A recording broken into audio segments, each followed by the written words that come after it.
Hello दोस्तों, मैं सुमित कुमार, आप सभी का स्वागत है मैथ ग्लोबल स्टडी चैनल में।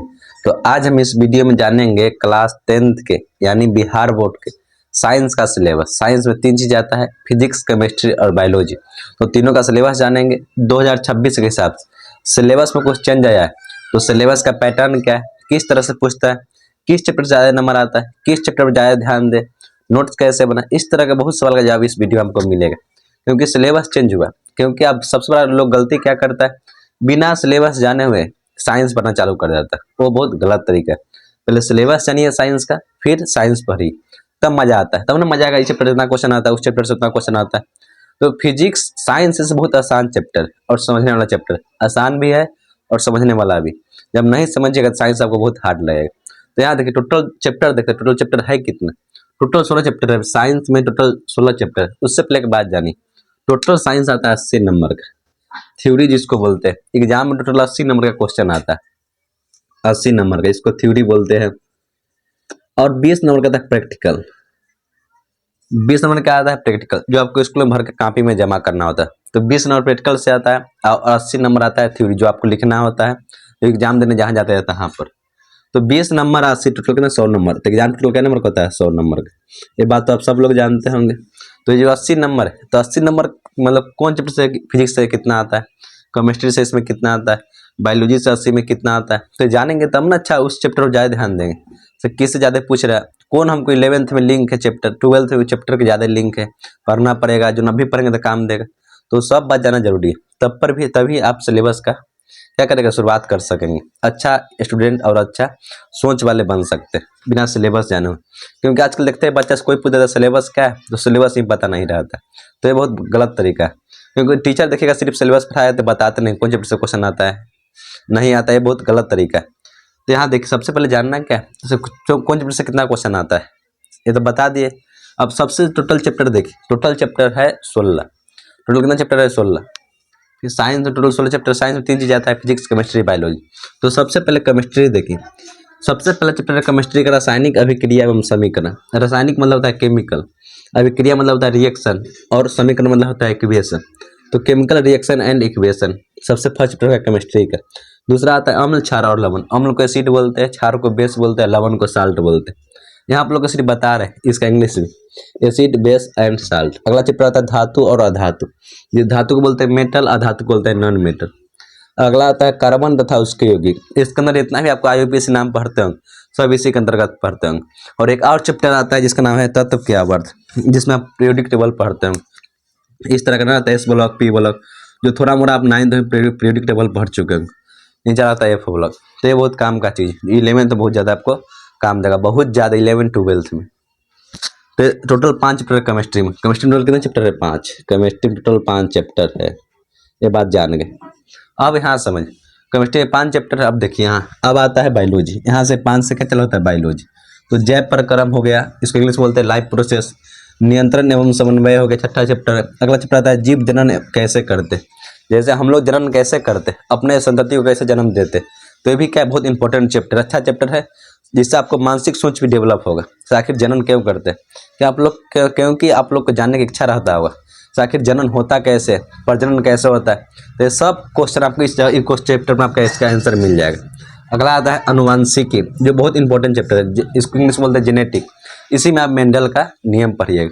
अगला आता है, देखिए यहाँ तक टोटल 4 चैप्टर है बायोलॉजी। बायोलॉजी में टोटल 4 चैप्टर है, ये बात ध्यान दीजिए, टोटल 4 चैप्टर बायोलॉजी में। अब देखिए टोटल अब फिजिक्स यहाँ चालू होता है, जिसमें होता है प्रकाश का परिवर्तन और अपवर्तन। ये भी इंपॉर्टेंट चैप्टर। प्रकाश का परिवर्तन एक अलग है, अपवर्तन अलग। इसमें बहुत चीज़ पढ़िएगा। प्रकाश क्या होता है, प्रकाश कितने प्रकार होते हैं, जिसमें प्रकीर्णन जितना चीज़ होता है, अपवर्तन क्या होता है, सब इसी में पढ़िएगा। अपवर्तनांक क्या होता है, सूर्योदय सूर्यास्त कैसे होता है, सब इसी में पढ़िएगा, प्रकाश का परिवर्तन अपवर्तन। उसके बाद आता है मानव नेत्र तथा रंग बिरंगी अपवर्तन। इसको इस बार सिलेबस हटा दिया गया। रंग बिरंग वाला कलर कोड अब नहीं पूछता है क्लास 10th में, इसको सिलेबस हटा दिया गया। लेकिन पढ़ लीजिएगा, जरूरी करेगा। मानव नेत्र तथा रंग बिरंग, अब जानेंगे आँख के बारे में। आँख के अंदरी बनावट कैसी है, बाहरी बनावट कैसी है, तो ये भी इंपॉर्टेंट अच्छा चैप्टर। अगला आता है फिजिक्स में विद्युत, इलेक्ट्रिक। ये तो बहुत अच्छा चैप्टर, जिसमें विद्युत क्या होता है, प्रतिरोध क्या होता है, करंट क्या होता है, इसमें सब पढ़िएगा। जैसे इसमें पढ़िएगा ओम के नियम, इसी में पढ़िएगा। विद्युत शक्ति क्या होता है, वोल्टेज क्या होता है, तो सब क्या इसी में पढ़िएगा विद्युत में। अब आगे पढ़ना विद्युत धारा के चुंबकीय प्रभाव, जिस सब मोटर इसे काम करता है, जनरेटर इसे काम करता है, तो सब किस में इसी में पढ़िएगा विद्युत धारा के चुंबकीय प्रभाव में। इसको इंग्लिश में बोलते हैं magnetic effect and electric current, क्योंकि चुंबक इंग्लिश में बोलते हैं मैग्नेट। अगला आता है 13वां नंबर चैप्टर हमारा पर्यावरण। ये चैप्टर है बायोलॉजी का, हमारा पर्यावरण। इसको इंग्लिश बोलते हैं आवर इन्वायरमेंट। बायोलॉजी का एक चैप्टर है। तत्व आवर्षण, ये तो केमिस्ट्री का। अगला आता है ऊर्जा के स्रोत। ये किसका, ये पार्ट है केमिस्ट्री का, ऊर्जा का स्रोत। और प्रकृति, ये तो होता है इंपॉर्टेंट चैप्टर नहीं। प्राकृतिक संसाधन का प्रबंधन होता है इंपॉर्टेंट चैप्टर नहीं। तो टोटल 15-16 चैप्टर जो काफ़ी इंपॉर्टेंट। अब यहाँ देखिए, ये चैप्टर को टोटल 15-16 चैप्टर, इसी को लोग पढ़ के साल बिता देते, इसमें कुछ है नहीं। खुद सोचिए न, टोटल 15 चैप्टर, हम एक चैप्टर पर 6 दिन में ध्यान दें। टोटल 15-16 चैप्टर है। एक चैप्टर अगर हम 6 दिन, एक चैप्टर को 6 दिन पढ़े तो 5 से कितना होता है 90 दिन। 90 दिन मतलब कितना, 3 महीने। तो 3 महीने में पूरा सिलेबस खत्म हो गया। 3 महीने में तो पूरा सिलेबस खत्म हो गया। सोचने वाली बात, टीचर लोग गुमराह करते हैं बच्चे लोग। सिलेबस 10th का सिलेबस इतनी सा तो है ही। फिजिक्स में 3 चैप्टर, फिजिक्स में 5-6 चैप्टर, केमिस्ट्री में 4-5 चैप्टर, बायोलॉजी में 3-4 चैप्टर। तो फिजिक्स साइंस में तो कुछ है ही नहीं, लेकिन टीचर उसको लमार के क्या करते, बहुत पढ़ाते, साल भर रगड़ देते। इसमें कुछ है ना। खुद सोचिए ना, अगर 15 चैप्टर है, एक चैप्टर हम 6 दिन भी पढ़े तो कितना दिन, 3 महीना होता है। मान लीजिए सुबह संडे है, कहीं छुट्टी हो गया तो सब मिला के 1 महीना छुट्टी मार देते, तो 4 महीना में पूरा सिलेबस कंप्लीट। लेकिन 12 महीना में सिलेबस कंप्लीट होता है। 8 महीना कहाँ गया? 8 महीना कोई कीमत नहीं, इसमें कोई दूसरा कोर्स नहीं कर, दूसरी चीज़ नहीं सीख सकते। तो ये सबसे बड़ा गलत है। टीचर लोग सही से पढ़ाते नहीं, सिर्फ टाइम पास करने के फेरा में रहते, ये बात याद रखिएगा। तो आजकल भी बहुत अच्छे टीचर है जो सिलेबस का साथ साथ बच्चों की मानसिक सोच भी चेंज करते, तो सब ध्यान दीजिए। क्योंकि यहाँ देखिए, समय खुद सोचिए ना यार, कितना बड़ा चैप्टर होगा। 50 दिन थोड़ी एक चैप्टर का पढ़ना होगा। 5 दिन 6 दिन बहुत हो गए हाईएस्ट। जितना चैप्टर है इतना 15-16, उतना तो सिर्फ 16 चैप्टर फिजिक्स के, क्लास 12 के मैथ के। तो इसलिए क्लास 12 हार्ड पड़ जाता है, क्योंकि बच्चे में छोटा सा सिलेबस पढ़ाया जाता है क्लास 10th का। मैं बिहार बोर्ड से अनुरोध करूंगा कि सिलेबस बढ़ाया जाए साइंस का। इतना छोटा सा सिलेबस पढ़ के एक बच्चा का क्या मानसिक सोच चेंज होगा। थोड़ा इससे थोड़ा रखिए, क्योंकि इससे जाने के बाद 11th सब्जेक्ट फेंक देता है, बहुत सिलेबस दे देता है, तो बच्चा थोड़ा नर्वस हो जाता है, एडजस्ट नहीं कर पाता, क्योंकि इसमें इतना सिलेबस। इससे ज़्यादा तो केमिस्ट्री में सिलेबस, जितना साइंस में सिलेबस है उससे ज़्यादा तो 11th-12th में केमिस्ट्री में सिलेबस। तो इस चीज़ को सुधारा जाए, क्योंकि जब तक सुधरेगा नहीं तब तक बच्चे का मानसिक सोच चेंज नहीं होगा। इतना छोटा सा चीज़ पढ़ के 11th में चल जाता है। जब आप चींटी के लड़ाइएगा घोड़ा से तो कैसे लड़ेगा, कि उसको बराबर को होना चाहिए। तो बात याद रखिए, इसका सिलेबस बढ़ाइए, इस पर ध्यान दीजिए, क्योंकि चैप्टर में कुछ है नहीं। आप 4 महीना पढ़िएगा साइंस, तो पूरा आप 10th का साइंस जान जाइएगा। तो ये सब बात जानना बहुत जरूरी है, क्योंकि इसी में लोग 1 साल बिता देते। कुछ सिलेबस है, खुद सोचें तो 15 सिलेबस तो है। कितना सिलेबस है? 15 पढ़ने में कितना दिन लगेगा? 5 साल लग जाएगा 15 चैप्टर पढ़ने में।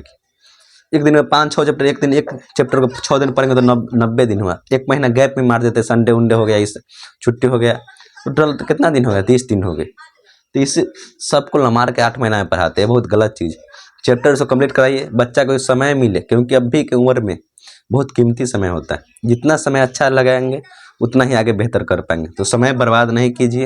एग्जाम में बेहतर करने के लिए आप फिजिक्स साइंस पर ध्यान दीजिए। साइंस जिंदगी में इसका बहुत महत्व है। साइंस का भले मैथ का रहे या ना रहे, लेकिन साइंस का जिंदगी में हर एक जगह महत्व। तो इस चीज़ को बहुत गहराई से पढ़िएगा। समय मिले तो आप जेई नीट के भी प्रिपरेशन अभी से ही चालू कर दे क्लास 10 से, जिससे आप अच्छा बायोलॉजी जिसको इंटरेस्ट होगा तो नीट का तैयारी करें, जिसका मैथ स्ट्रॉन्ग होगा जेई नीट का तैयारी करें। ये बात आप ध्यान रखिए। अगर आपको इसको कुछ डाउट पूछता हो, यहाँ एक चीज़ और भूल गए, केमिस्ट्री से टोटल 25 से 30 नंबर का क्वेश्चन आता है। पूरा केमिस्ट्री से 25 से 30 नंबर का क्वेश्चन आता है, और बायोलॉजी से 25 से भी 30 नंबर का क्वेश्चन आता है, और फिजिक्स से 30 नंबर का क्वेश्चन आता है। जिसमें सबसे ज़्यादा आता है प्रकाश का परिवर्तन अपवर्तन, इससे लगभग 15 से 20 नंबर आता है। प्रकाश के परिवर्तन अपवर्तन से 15 से 20 नंबर आता है। और इससे भी विद्युत धारा के चुंबकीय प्रभाव और विद्युत से दोनों से 10-15 नंबर के इससे भी क्वेश्चन चला आता है। तो बात ध्यान दीजिएगा। रासायनिक अभिक्रिया से अच्छा खासा क्वेश्चन आता है, इससे भी 5-10 नंबर क्वेश्चन चला आता है। अम्ल क्षार से भी आता है, धातु से भी आता है। तो सब इंपॉर्टेंट, इस पर ध्यान दीजिएगा। आपको वीडियो कैसा लगे कमेंट बॉक्स में अपना राय जरूर दीजिएगा। इसी के साथ मैं वीडियो समाप्त करता हूँ। जय हिंद, जय भारत। एक बार चैप्टर का स्क्रीनशॉट ले लीजिएगा। इसी तरह आप तैयारी कीजिएगा, आपका बहुत अच्छा रिजल्ट आएगा।